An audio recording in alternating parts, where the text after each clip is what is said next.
Hello, I'm sure your mouth is watering looking at those yummy kebabs. So, I'm going to show you how I prepared these kebabs today. These are mutton kebab, Turkish kebabs. So, I'm going to show you two methods of cooking it on a grill as well as on a pan. So, don't worry if you don't have a grill, I have got you covered. So, let's get started. You will need garlic, pepper, cumin powder, zira roasted powder, red bell peppers, this is really important, coriander, grated onion, chili, salt and red chili powder, sumac powder, this is really important to have sumac in this, and I got it from Urban Platter. I will put the link for this. I got it easily on Amazon. And you will need mutton keema. This is almost 500 grams of mutton keema.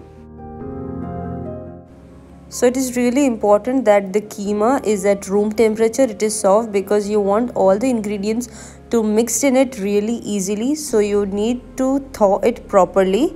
Now we are adding bell peppers, but traditionally people use Aleppo peppers, which are not easily available now. So you can use red bell peppers. They will provide almost same earthy feel to it. Add the cumin and the black pepper. Add the grated garlic. This is almost 4-5 cloves of garlic that I have used here.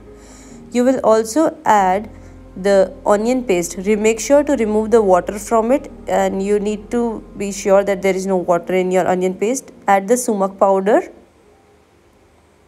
This is very easily available on Amazon. You can easily get it. And you are going to add your salt and pepper. This is almost 1 tablespoon of salt and 1 tablespoon of chili powder. And chilies, these are not really spicy chilies, but they have this nice chili flavor, not very spicy, but have a good flavor to it. So add it. You have to chop it really fine so that it mixes well with the keema. And you are going to add coriander. Now actually you should add parsley to it, but parsley is not very easily available in the region where I live. So coriander is a good replacement for it. You just need to add a bit more to get that flavor and that fragrance, and then mix everything together. I find it really convenient to mix it all with the hands, because it makes sure that everything comes together well and the meat is flavored perfectly. So make sure to keep your hands really clean before doing this. And the meat is going to have fat content in it, so don't worry about it. It is really important, and you will see why. It needs to have portion of at least 20 to 30% of fat in the meat, which is how generally you find keema in the market. So you need to have fat content. Don't go for completely lean meat. Okay, this is really important.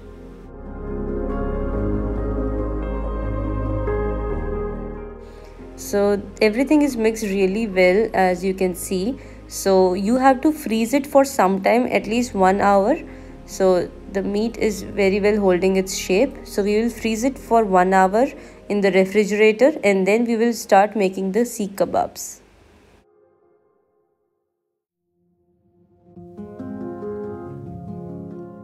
Turkish kebab go really well with khubuz. So let me show you how I made it. So we have 1.5 cup of whole wheat flour, and we have 1 cup of maida. So we are mixing both of it. We are not using full maida. You have sugar, 1 tablespoon sugar, and 1 tablespoon of yeast, and 1 tablespoon of salt, and lukewarm water. It's not really hot, and a lot of olive oil. And you will need some extra flour in case you need it. So let's get started. You add sugar and yeast to your lukewarm water and let it rise for at least 5 minutes before we start making our dough.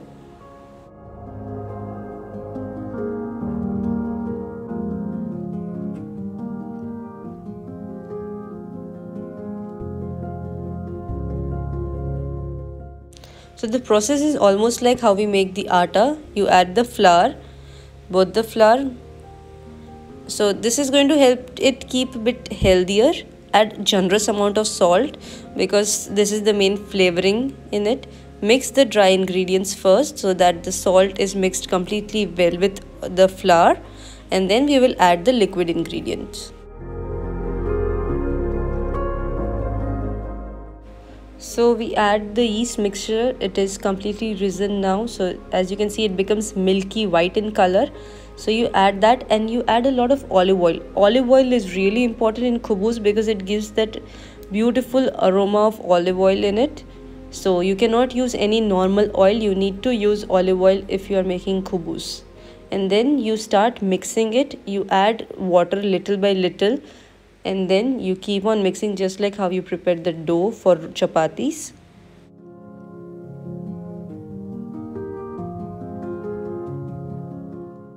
So the dough should start coming together. Make sure there is nothing dry or not too wet. You need it at the right consistency because you have to knead it for at least 5 minutes to activate the gluten. Add oil if you need, but you make sure that everything comes together in a smooth consistency, and the dough should not be sticking to your bowl. That is also really important. So you knead it for at least 5 minutes.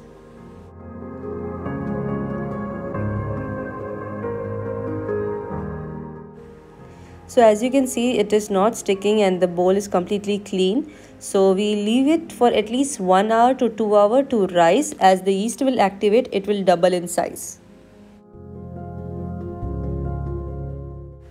So now we will start preparing our seeks.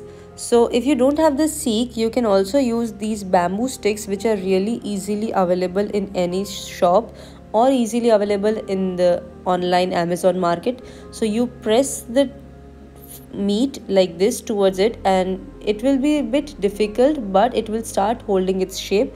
So don't worry about it, just keep pressing it. It will slowly hold the shape around the bamboo stick. And also be very careful to make sure that your bamboo stick is wet. You cannot use a dry bamboo stick because otherwise it will burn when you are cooking it. So make sure that you dip your bamboo sticks in water before you start putting meat on it. Another method is that you first form a ball like this, and then you pass the bamboo through it. So you basically poke it and then you spread the meat all around it and flatten it. So this is another method which works well. So it even holds the shape much more easily in this. So you can do whatever is convenient for you. Just make sure that it holds the shape when you put it on the flame. So as you can see, I'm making it a bit flat because I'm going to cook these on a tawa and not on the grill. So I'm making sure that it is flat so it is more easy to change the sides and cook it evenly. So remember about these small things. So now I'm making the skewers for the grill. So the same method you are going to follow, just going to use a skewer and you pass it through it and then flatten it. Luckily my mother-in-law came in to help me in this, so the work was much more easier as we were able to get it done really quickly.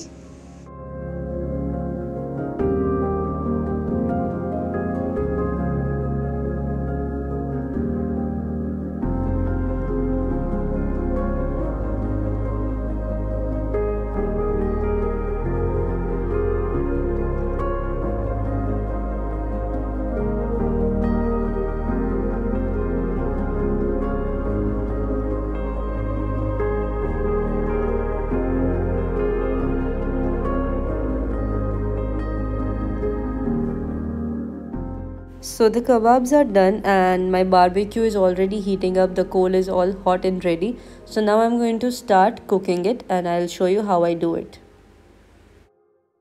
So we are doing barbecue in our backyard, and as you can see, my cats were also curious about what is happening in this house.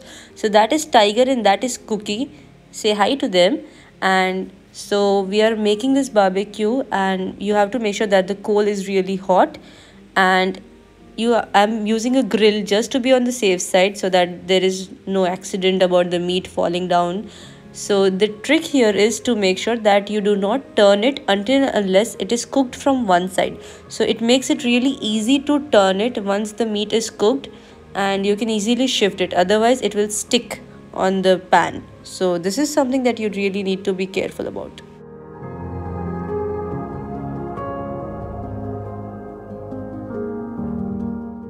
Barbecues are really fun, especially during winter season. So it is a really fun activity for the family. So I told you that the fat is really important, because as you can see, when the flame gets high, that means the fat is dripping out of it and it is cooking on its own juices. So you don't need any extra oil in this. So make sure that the meat you are using has some fat content in it. So as you can see, the dough is really nice and soft. So I have deflated it and I am forming these nice dough balls out of it and shape it like this, just how you do it for chapati. It's really easy and they are very soft, so handle it gently. And you prepare all the dough balls first, roll them in the shape like this, and then you will start rolling it on the pin, just how you do your rotis.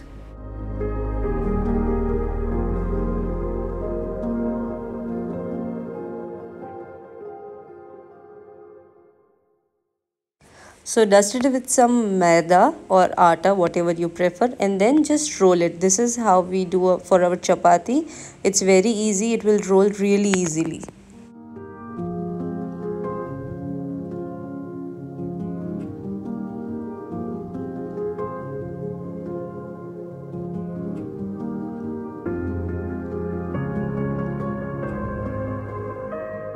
You need a really hot pan to cook this. So once you start to cook it for on one side for at least 1 minute, and then flip it on the another side and cook it for another 2 minutes.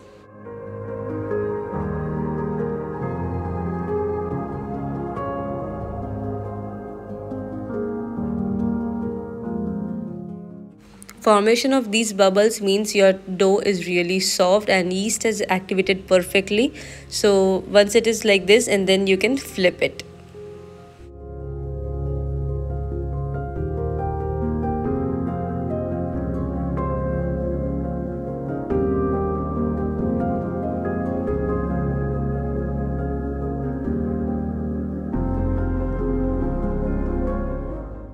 Make sure it is perfectly cooked before you serve it. I promised I'll show you how to cook it in a pan, and here it is. You don't need any oil in this. You just put your kebabs on this hot pan and let it do its own magic.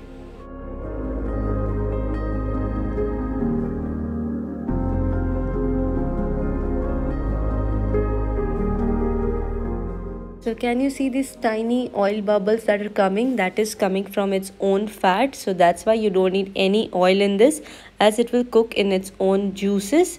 And then you flip it after 2 minutes on one side to see how it is cooked.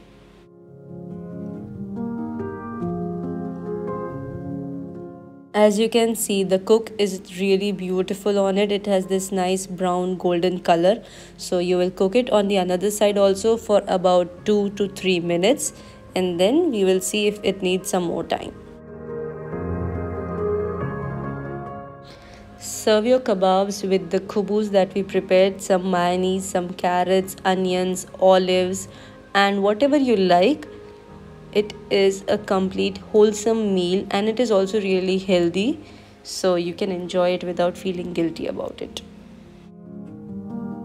I hope you all like this video. Please like this video, subscribe to my channel, and comment what you like the best about it, and also some more suggestions. Let me show you how it looks from the inside. Look at that perfectly cooked kebab. These Turkish kebabs are going to melt in your mouth, and they are so heavenly. You're going to absolutely love it. It can be your weekend ritual. So give it a try and enjoy it. Even the one we made on the pan has cooked so beautifully. I'm sure you are all going to enjoy it so much with your family. So stay safe and take care.